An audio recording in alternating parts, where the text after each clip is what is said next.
بیماری میں تعویذ گنڈے یا مسنون دعا۔ ابن مسعود رضی اللہ عنہ نے فرمایا، میں نے رسول اللہ صلی اللہ علیہ وآلہ وسلم کو فرماتے ہوئے سنا کہ ان الرقا والتمائم والتولۃ شرک،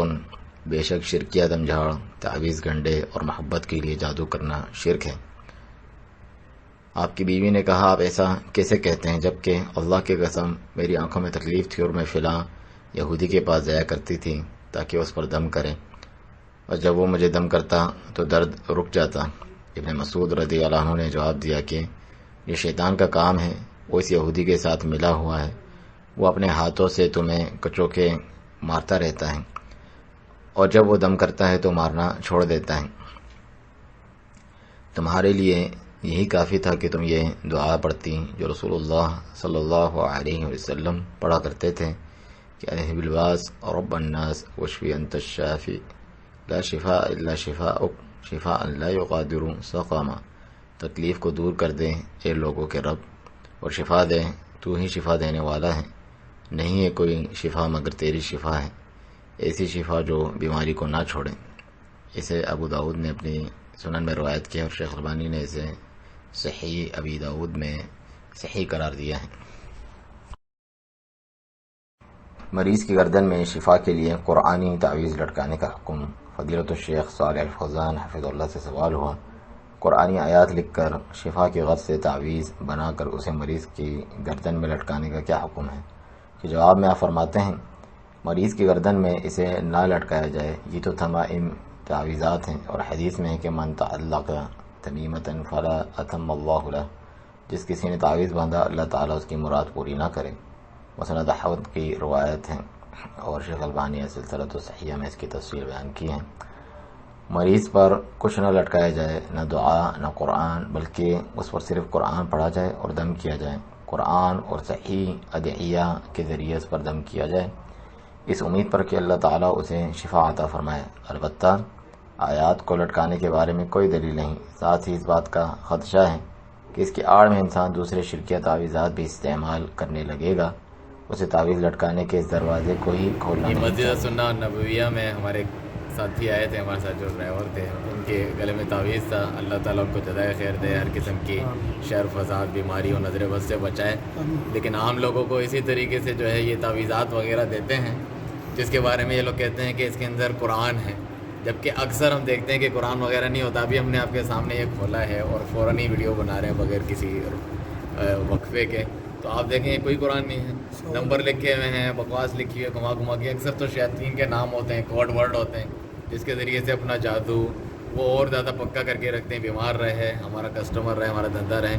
جبکہ نبی صلی اللہ علیہ وسلم نے اس کو شرک قرار دیا کہ جس نے تعویذ پہنا اس نے شرک کیا، اور بد دعا دی کہ اللہ اس کو شفا نہ دے جو شفا کے لیے پہنتا ہے، نظر بد کے لیے پہنتا ہے۔ جانور تک کے گلے میں آپ نے اس کو نہیں چھوڑا، اس کے بجائے قرآن پڑھیں، آیت الکرسی پڑھیں، سورہ فاتحہ پڑھیں، ان میں شفا ہے، وہی دم ہے، پڑھ کے پھونکیں، اس کے اوپر عمل کریں، یہ چیزیں شفا دینے والی ہے۔ ایسے تو نہیں شہد میں شفا ہے تو ہم گلے میں لٹکا لیں۔ نبی صلی اللہ علیہ وسلم قرآنی تعویذ بھی جو ہے نہیں لٹکاتے تھے، چہ جائے کہ آپ دیکھیں قرآن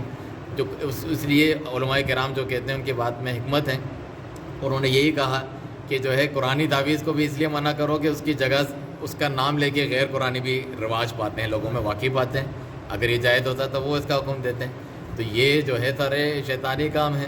اس کے بجائے جو ہے اللہ تعالیٰ کا انسان ذکر کرے، اس پہ توکل بھروسہ کرے۔ یہ تعویذات کے ذریعے سے اپنا دھندا کاروبار چلائے رکھتے ہیں شعبہ باز کاہن قسم کے لوگ، قرآن سنت کی جو ہے بے حرمتی کرنے والے۔ یہ کیا ہے دیکھیں، 1010 2001 اور نیچے کیا کچھ لکھا ہوا ہے تاکہ کسی کے نہ پڑھنے والے کے سمجھ میں آئے نہ وہ، جبکہ وہ انسان غور کرے تو بہت ساری غلط باتیں انہوں نے لکھی ہوتی ہیں، اپنی شیطانی قسم کی انہوں نے باتیں تعویذ باندھ کے لکھی ہوئی ہوتی ہیں۔ تو ہم جو ہے اپنی کمزوری کی وجہ سے آخر کار اس آزمائش میں پھنس جاتے ہیں کہ میرا بچہ بیمار ہے یا میں خود بیمار ہوں، کہیں سے شفا نہیں مل رہی ہے، تو ادھر اصل میں شیطان کو موقع ملتا ہے، فلاں قبر پہ چادر چڑھا دو، فلاں تعویذ باندھ لو، آخر کار کب تک یہ برداشت کرتے رہو گے؟ اصل آزمائش تو تبھی ہوتی ہے، تم صبر کرو، اللہ تعالیٰ تمہیں شفا عطا کرے گا۔ وہ آخر میں والد مجبور ہو کے وہاں پہنچا دیتے ہیں، اپنا بھی نقصان کرتے ہیں، اپنے دین ایمان کا عزتیں تک جو ہے لٹ جاتی ہیں، اپنے مال دولت ان سب چیزوں کا نقصان کرتے ہیں، اور وہیں پر اصل آزمائش اور ایمان اور توحید کا بندے کا آزمائش ہوتی ہے۔ تو اللہ تعالیٰ سے دعا ہے تمام مسلمانوں کو اس قسم کے شرک بدعات اور خرافات سے بچائے، ان کی حفاظت کرے، ان کو اللہ تعالیٰ کا کلام پڑھ کر اس پر عمل پیرا ہونے کی توفیق عطا فرمائے۔ بسم اللہ الرحمن الرحیم، الحمدللہ والصلاۃ والسلام علی رسول اللہ وبعد۔ جیسا کہ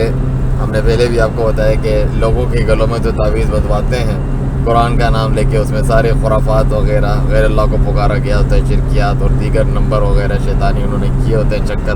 اسی طرح گاڑیوں میں بھی کالا کپڑا، جوتا اور مختلف چیزیں لگاتے ہیں، یہاں تک کہ چھوٹے چھوٹے قرآن بھی جو ہے لگا دیتے ہیں خیر و برکت کے لیے کہ جو ہے ہماری حفاظت ہوگی نظر بد سے، حادثات وغیرہ سے۔ لیکن یہاں بھی ہم نے جب کھول کے دیکھا، آپ دیکھیں کہ قرآن مجید ہیں اور اتنے چھوٹے بالکل الفاظ میں لکھا ہوا ہے کہ کسی سمجھ میں نہ آئے، تھوڑا بہت مفہوم سمجھ میں آتا ہے، کہیں واضح ہیں تو جو ہے سورہ بقرہ کی کچھ آیات ہیں، کچھ 5 سورہ ہیں، سورہ ملک ہیں، اور پھر جو ہے 30ویں پارے سے کچھ ہیں۔ مگر بیچ میں آپ دیکھیں اس کے بعد جو ہے یہ قرآن کی آیت شروع کرتے ہیں اور آدھے میں توڑ دیتے ہیں، بیچ میں جو ہے نبیوں کے، انبیاء کرام کے حق اور ان کے وسیلے اور حرمت سے اور بسملہ کا وسیلہ اور عرش عظیم کا وسیلہ، وہی جو شرکیات کی طرف لے جانے والی، بدعات کی طرف لے جانے والی چیز ہے۔ یعنی قرآن کو بھی اپنی مرضی سے بدل کے پیچھے بدعات جو شرک کی طرف لے جانے والی ہیں، نبیوں کو، جبرائیل کو، میکائیل کو، ان سب کے حرمت اور حق اور وسیلے سے دعا کی گئی ہے، اور اس کو جو ہے قرآن کریم کا نام دے کر لٹکایا گیا ہے، بتایا جاتا ہے، اور لوگ اس کو کبھی کھول کے پڑھ سکتے بھی نہیں، اور لکھا بھی ایسا ہوتا ہے کہ اس کو پڑھ نہ سکیں۔ کہیں جو ہے الٹے سیدھے صفحات بھی لگائے ہوئے ہیں، اس کی بھی کوئی پرواہ نہیں ہے۔ یہ دیکھیں الٹی ہے یہاں پر، اور یہاں پر سیدھا کر کے لکھا ہوا ہے، اور یہاں پہ وہی بحق و بے حرمت نبی اور نوح اور موسیٰ اور جو ہے فرشتوں اور ان کے نام لیے گئے ہیں، اور اس سب کو جو ہے قرآن کا نام دیا گیا ہے۔ آیت آدھی لکھتے ہیں جیسے کہ دیکھیں آپ، یہ جو ہے بحق کے و بحرمت بسملہ ہے یہاں کیا، قد افلح المؤمنون علیک یا ربی واسألک بحقی و بحرمت، آگے پھر واپس سے بسملہ شروع کر کے، اور پھر جو ہے واپس سے نبیوں کے نام لے کے ان کے واسطے وسیلے سے یہ سب دعائیں کی گئی، اور سب کو لکھا ایک ہی انداز میں کیا ہے۔ وہ سمجھے یہی آیتیں ہیں، صورتیں ہیں، ان کو اپنا جو زہر پھیلانا ہوتا ہے اس طریقے سے پھیلاتے ہیں، جس طریقے سے ذکر، جادوگر، شعبدہ باز اور جو ہے کائن قسم کے لوگ ہیں وہ تمتما کرتے ہیں، یعنی قرآن لاؤڈ اور تیز آواز میں پڑھیں گے، پھر اپنے شیطانی الفاظ بھی جو ہے ہلکی آواز میں دہراتے ہیں۔ تو یہ لکھائی میں بھی اس قسم کی حرکت کرنے سے یہ لوگ باز نہیں آتے ہیں، اور جو ہے لوگوں کے اندر یہ خرافات اور یہ چیزیں پھیلاتے رہتے ہیں، اور ان سب کو جو ہے یہ قرآن کا نام دیتے ہیں۔ لوگوں کو پتہ نہیں، بہت ساروں نے تو قرآن پڑھا نہیں، نہ اس کو کھول کے دیکھنے کی زحمت کرتے ہیں کہ ایسی چیز جو ہے بس ہمارے پاس پڑھی ہے تو یہی ہمارے پاس کافی ہے، چومتے ہی رہتے ہیں۔ دیکھیں لوگ اس طریقے